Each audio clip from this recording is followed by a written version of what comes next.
This tutorial will talk about using collections within Zotero to organize your library. Within your Zotero library, you can create collections to help maintain and organize your items. You can have sub-collections to several levels to give additional structure to your projects, but be careful with this, or you could have a collections all the way down situation. A couple of other suggestions are to use descriptive names for your collections so that you know what you're looking at. You can rename them if necessary and kind of move them around and reorganize and even delete collections if necessary as well.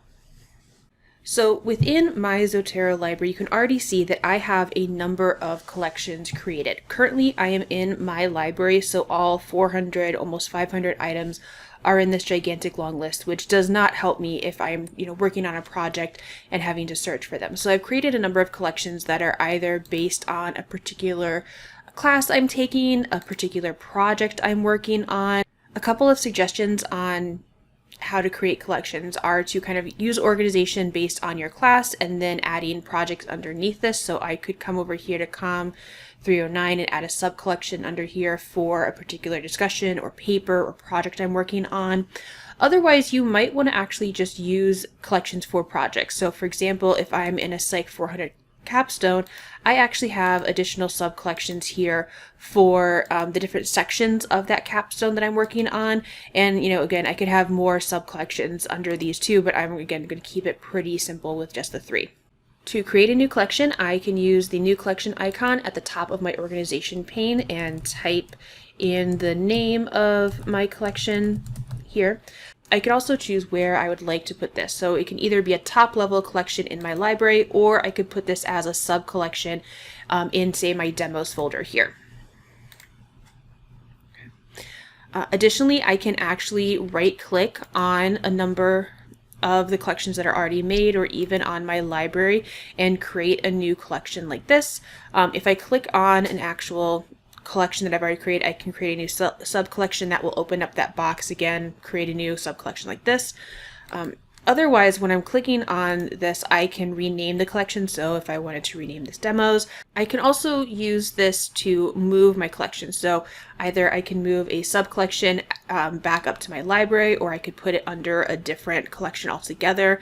I can actually copy to a different library. So right now this is in a sub collection. I could put it actually out to my library, so a high level one, or to one of my shared libraries that I have going on here. I can also delete this entire collection. If I delete a collection, all the citations and items in this collection will stay in my library. They will just go into my unlisted section unless they are, listed in another collection.